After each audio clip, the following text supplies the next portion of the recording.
दुर्गाय नमः। नमस्कार दोस्तों, आज से हम श्रवण करेंगे श्री दुर्गा सप्तशती के पाठ का अध्ययन और श्रवण। दुर्गा सप्तशती में कुल मिलाकर के 700 श्लोक हैं। यह मार्कंडेय पुराण का सबसे महत्वपूर्ण हिस्सा माना जाता है। इसमें कुल 13 अध्याय हैं।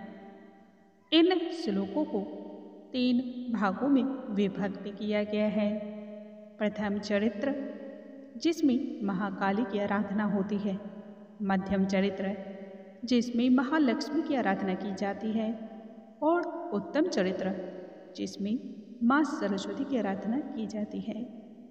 दुर्गा सप्तशती में इन 700 श्लोकों को मंत्र के रूप में इस्तेमाल किया जाता है। हमारे शास्त्र कहते हैं, यदि व्यक्ति प्रतिदिन इनका श्रवण करे या फिर पठन करे तो बड़ी से बड़ी मनोकामना भी वह पूर्ण कर सकती है। जो भी भक्त 9 दिनों तक माता रानी की आराधना उपासना के दौरान नियमित रूप से श्री दुर्गा सप्तशती के पाठ का श्रवण करते हैं या पठन करते हैं, माता रानी अपने भक्तों पर इससे अत्यधिक प्रसन्न होती हैं और सदैव हर संकट से उन्हें बचाती हैं, उनकी हर इच्छा को पूर्ण करती हैं। आज से हम प्रत्येक दिन अध्याय का श्रवण करेंगे और माता रानी के इन महामंत्रों के रहस्य को जानेंगे। आज से गुप्त नवरात्रि की आरंभ हुई है। इस गुप्त नवरात्रि में 10 महाविद्याओं का पाठ किया जाता है और सिद्ध किया जाता है। जो आपके मन में यदि कोई कामना हो तो उसे सफ़ेद कोरे कागज पर लिख करके लाल पेन से माता रानी के चरणों में आज ही समर्पित कर दें और प्रत्येक दिन इस पाठ का श्रवण करें। सच्चे हृदय से, सच्ची भावना के साथ माता रानी निश्चय ही आपकी उस इच्छा को बहुत जल्द पूर्ण करेंगी। याद यह रखना है कि आपको यह बात किसी से भी शेयर नहीं करनी है। आइए हम सुनते हैं प्रथम अध्याय का पाठ। इस अध्याय में हम जानेंगे महर्षि ऋषि का राजा सूरत और समाधि को देवी माँ की महिमा का बखान बताना। सबसे पहले माँ दुर्गा को नमन करते हैं। सर्वमंगल मांगल्ये शिवे सर्वार्थ साधिके शरण्ये त्र्यंबके गौरी नारायणी नमोस्तुते। हे माता रानी, आपको हमारा कोटि कोटि नमन है। आज मैं जिस पाठ का आरंभ कर रही हूँ उस पाठ को हम सभी पर कृपा दृष्टि हो, उस पाठ के द्वारा हम सभी का हित हो, यह कामना करते हुए यह पाठ आरंभ कर रही हूँ। महर्षि मार्कंडेय जी बोले, सूर्य के पुत्र सावर्णी की उत्पत्ति की कथा विस्तार पूर्वक कहता हूँ। सावर्णी महामाया की कृपा से जिस प्रकार मनवंतर के स्वामी हुए उनका हाल भी सुनो। बहुत पहले स्वरोचिस नामक मनवंतर में चैत्रवंशी सूरत नाम के राजा हुए थे। संपूर्ण पृथ्वी पर उनका ही राज्य था।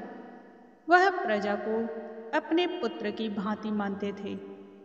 इतना होने पर भी कोला विध्वंसी राजा उनके शत्रु बन बैठे। दुष्टों को दंड देने वाले राजा और सूरत की उनके साथ भीषण लड़ाई हुई। अपितु कोला विध्वंसी संख्या में बहुत कम थे, पर फिर भी राजा सूरत युद्ध में उनसे हार गए। तब वह अपने नगर में आ गए।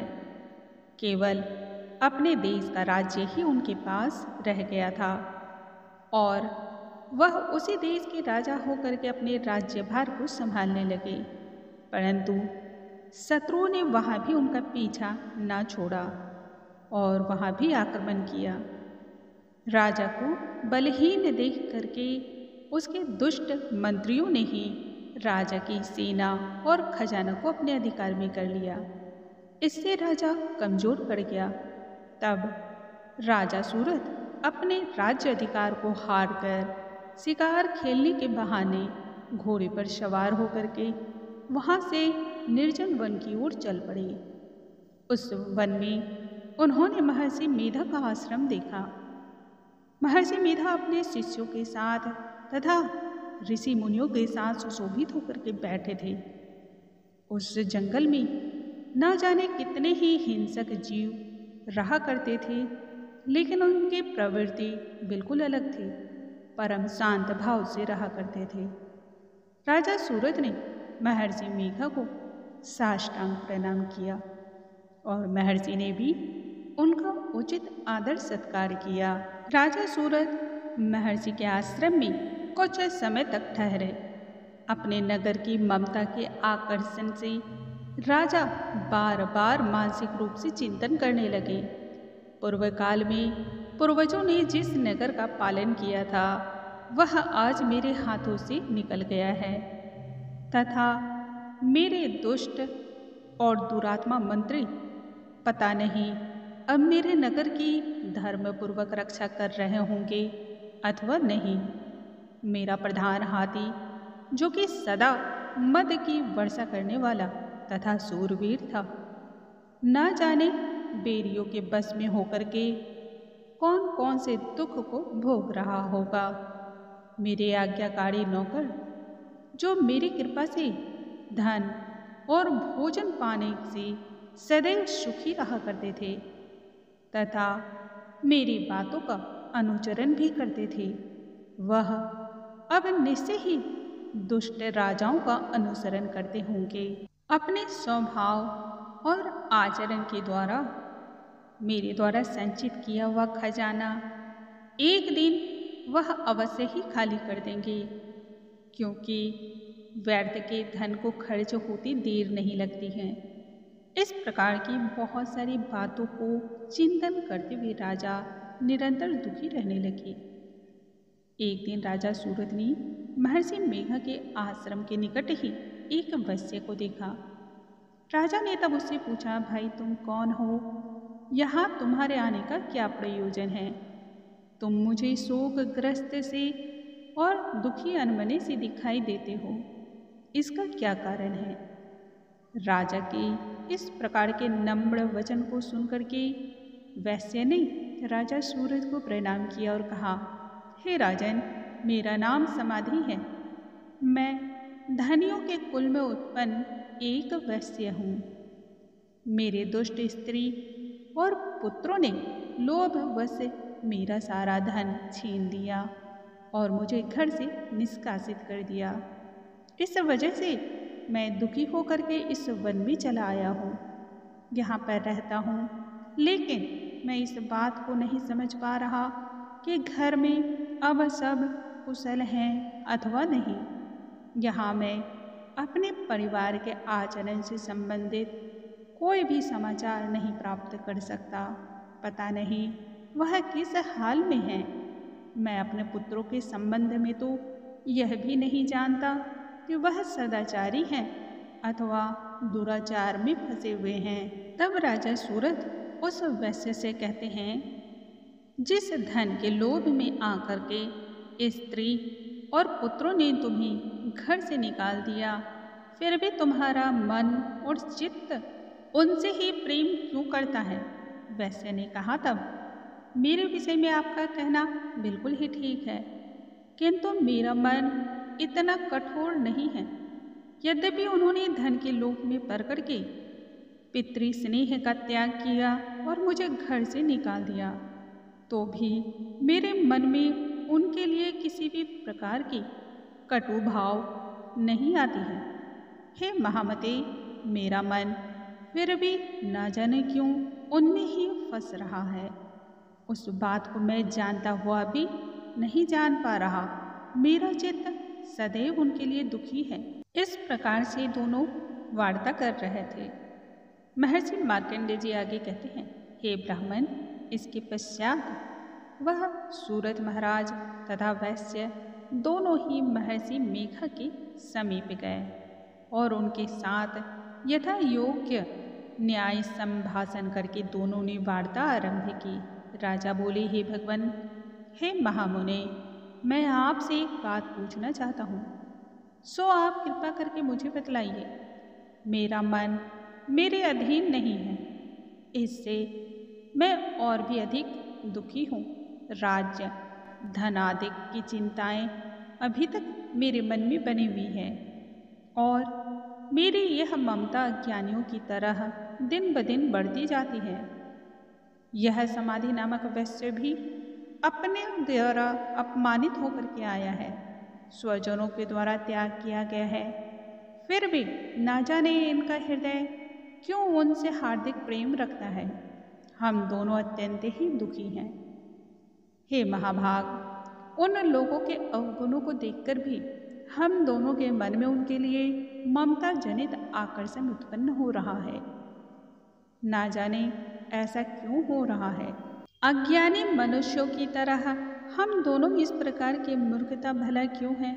महर्षि मेधा ने तब आगे कहा, विषम मार्ग का ज्ञान सब जंतुओं को है। सबों के लिए विषय भी पृथक पृथक होते हैं। कुछ प्राणी दिन में नहीं देख पाते तो कुछ रात्रि को, परंतु कई जीव ऐसे हैं जो दिन तथा रात दोनों में देख सकते हैं। यह सत्य है कि मनुष्यों में ज्ञान प्रधान है, किंतु केवल मनुष्य ही ज्ञानी नहीं होता। पशु पक्षी अन्य प्रकार के जीव जंतु भी ज्ञान रखते हैं। जैसे यह पशु ज्ञानी है, वैसे ही मनुष्यों का ज्ञान है, और जो ज्ञान मनुष्यों में है वैसे ही पशु पक्षियों में है। ये अन्य बातें भी दोनों में एक जैसी ही पाई जाती हैं। ज्ञान होने के बावजूद भी इन पक्षियों की ओर देखो, भूख से पीड़ित अपने बच्चों की चोंच में कितने प्रेम से अन्न के दाने डालते हैं। हे राजन, ऐसे ही प्रेम से भावित होकर के मनुष्यों में अपनी संतान के प्रति माया पाया जाता है। लोभ के कारण अपने उपकार का बदला पाने के लिए मनुष्य पुत्रों की इच्छा रखते हैं और कामना करते हैं। यही मोह के गड्ढे में गिराते हैं। भगवान श्री हरि की जो माया है, उसी से संपूर्ण संसार मोहित हो रहा है। इसमें आश्चर्य की कोई बात नहीं, क्योंकि वह भगवान विष्णु की योग निद्रा है। यह महामाया ही तो है जिसके कारण संसार मोह में बंधा हुआ है। महामाया भगवती देवी ज्ञानियों के चित्त को बलपूर्वक खींच करके मोह में डाल देती है और उसी के द्वारा संपूर्ण जगत की उत्पत्ति होती है। यही भगवती देवी प्रसन्न होकर के मनुष्यों को मुक्ति प्रदान करती है और यही संसार के बंधन का कारण भी है तथा संपूर्ण ईश्वरों की भी स्वामिनी है। यह बात सुनने के पश्चात महाराज सूरथ ने पूछा, हे भगवान, हे महामुनि, वह देवी कौन सी है जिनको आप महामाया कहकर संबोधित कर रहे हैं? हे ब्राह्मण, उनका उद्भव कैसे हुआ तथा उनका कार्य क्या है? उनके चरित्र कौन कौन से हैं? हे प्रभु, उनका जैसा प्रभाव हो, जैसा स्वरूप हो, वह सब कृपा करके मुझसे कहिए, मैं जानना चाहता हूँ। महर्षि मेधा तब बोली, राजन, वह देवी तो नित्य स्वरूपा है और उनके ही द्वारा इस संसार की रचना की गई है। तब भी उसकी उत्पत्ति अनेक प्रकार से होती है। वह सब आप आज मुझसे श्रवण करो। वह देवताओं के कार्यों को सिद्ध करने के लिए प्रकट होती है। उस समय वह उत्पन्ना कहलाती है। संपूर्ण संसार को जलमय करके जब भगवान विष्णु योग निद्रा का आश्रय लेकर के शेष सैया पर सो रहे थे, तब मधुकैटभ नाम के 2 असुर उनके कानों के मैल से प्रकट हुए तथा वह श्री ब्रह्मा जी को मारने के लिए तत्पर हो गए। तब ब्रह्मा जी ने देखा उन दोनों को अपनी ओर आते हुए, जो कि भगवान विष्णु की योग निद्रा का आश्रय लेकर के सो रहे हैं। तब उन्होंने भगवान को जगाने के लिए उनके नेत्रों में निवास करने वाली योग निद्रा महामाया की स्तुति आरंभ की। ब्रह्मा जी ने कहा, हे देवी, तुम ही स्वहा, तुम ही स्वधा और तुम ही वष्टकार हो। स्वर भी तुम्हारा ही स्वरूप है। तुम ही जीवन को देने वाली सुधा हो। नित्य अक्षर प्रणव में अकार, उकार, मकार इन तीनों ही माताओं के रूप में तुम ही स्थित हो। इनके अतिरिक्त जो बिंदु पथ अर्ध मात्रा है, जिसका कि विशेष रूप से उच्चारण भी नहीं किया जाता है, हे देवी, वह भी तुम ही हो। संध्या, सावित्री तथा परम जननी भी तुम ही हो। संपूर्ण विश्व को धारण करने वाली हो। तुमने ही इस जगत की रचना की है तथा तुम ही इस जगत की पालन करता हो और तुम ही कल्प के अंत में सबको भक्षण करने वाली देवी हो। जगत की उत्पत्ति के समय तुम सृष्टि रूपा होती हो, पालन काल की स्थिति में स्थित रूपा हो, कल्प के अंत में संहार रूप धारण कर लेती हो। श्री ईश्वरी बोध स्वरूपा बुद्धि भी तुम हो। लज्जा, पुष्टि, तुष्टि, शांति और क्षमा सब तुम ही हो। तुम खड्ग धारणी, शूल धारणी तथा गदा, चक्र, शंख और धनुष को धारण करने वाली भी तुम ही हो। बाण, भुसुंडी, परिधि यह भी तुम्हारे ही अस्त्र शस्त्र हैं। तुम सौम्य और सौम्यंतर हो। इतना ही नहीं, बल्कि जितने भी सौम्य तथा सुंदर वस्तुएं इस संसार में उपस्थित हैं, उन सबसे बढ़कर तुम सुंदर हो। पर और अपर सबसे परे रहने वाली सुंदरी भी तुम ही हो। हे सर्वस्वरूपी देवी, जो भी सत्य असत्य पदार्थ हैं और उनमें जो शक्ति है, वह भी तुम ही हो। ऐसी अवस्था में भला तुम्हारी स्तुति कौन कर सकता है? इस संसार की सृष्टि, पालन और संहार करने वाले जो भगवान हैं, उनको भी तुम अपने निद्रा के वशीभूत में करके रखा हुआ है। फिर तुम्हारी स्तुति भला कौन कर सकता है? मुझे भगवान विष्णु को तथा भगवान शंकर को शरीर धारण कराने वाली देवी भी तुम हो। तुम्हारी स्तुति करने की शक्ति और सामर्थ्य भला किसमें है? हे देवी, तुम तो अपने इन उदार प्रभावों के कारण ही प्रशंसनीय हो। मधु और कैटभ जो भयंकर असुर हैं, इन्हें तो मोह में डाल दो और श्री हरि भगवान विष्णु को भी जल्द ही निद्रा से जगा दो। इनको मार डालने की बुद्धि भी उत्पन्न कर दो। तब महर्षि मेधा बोलते हैं, हे राजन, जब ब्रह्मा जी ने देवी की इस प्रकार से स्तुति की और स्तुति करने के बाद भगवान को जगाने तथा मधु कैटभ को मारने के लिए कहा, तब वह भगवान श्री विष्णु के नेत्र, मुख, नासिका, बाहु, हृदय तथा वक्ष स्थल से निकल करके ब्रह्मा जी के समक्ष खड़ी हो गई। उनका ऐसा कहना था कि बस भगवान श्री हरि तुरंत ही निद्रा से जाग उठे। सामने दोनों असुरों को देखा, जो कि मद में चूर, अत्यंत ही बलवान तथा पराक्रमी थे और मारे क्रोध में उनके नेत्र लाल हो रहे थे। ब्रह्मा जी को वध के लिए वह तैयार थे। तब श्री हरि के क्रोध की कोई सीमा ना रही। उन दोनों दुरात्मा असुरों के साथ भगवान श्री हरि ने पूरे 5000 वर्षों तक युद्ध किया। दोनों अत्यंत ही बलवान तथा पराक्रमी तो थे ही, दूसरा महामाया ने भी उन्हें मोह में डाल रखा था। उस महामाया के प्रभाव से उन्होंने भगवान श्री हरि से कहा, मैं तुम्हारी वीरता से अत्यंत प्रसन्न हूँ, अतः तुम हमसे कोई भी वर मांग लो। इस पर श्री हरि ने कहा, यदि तुम मुझ पर प्रसन्न हो तब तुम मेरे हाथों से मारे जाओ। बस इतना सा ही वर मैं तुमसे मांगता हूँ। यहाँ दूसरे वर से भला क्या प्रयोजन है? महर्षि मेधा बोले। इस तरह से जब वह धोखे में आ गए और अपने चारों ओर सिर्फ जल ही जल देखा, तब भगवान श्री हरि को कहने लगे, जहाँ पर जल न हो अर्थात सूखी जमीन हो, उसी जगह पर हमारा वध कीजिए। यह कहते ही भगवान श्री हरि ने तथास्तु कह दिया और उन दोनों को अपनी जंघाओं पर लिटा करके शरीर फाड़ डाले। इस तरह से ये देवी ब्रह्मा जी की स्तुति करने पर ही प्रकट हुई थी। अब तुम उनके प्रभाव का वर्णन सुनो।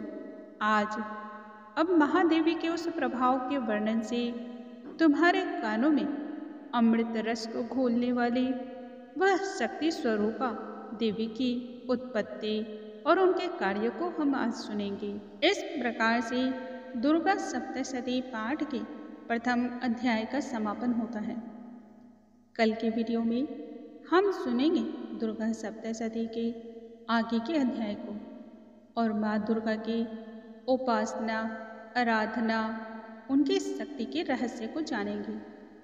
जो माता रानी अपने भक्तों का सदैव कल्याण चाहती हैं, वह सदैव और निरंतर कल्याण भाव से अनेक रूपों में जन्म लेती हैं। अब हम यहीं पर आज का वीडियो समाप्त करते हैं। कल हम फिर से मिलेंगे। तब तक के लिए नमस्कार दोस्तों। ओम दुम दुर्गाय नमः।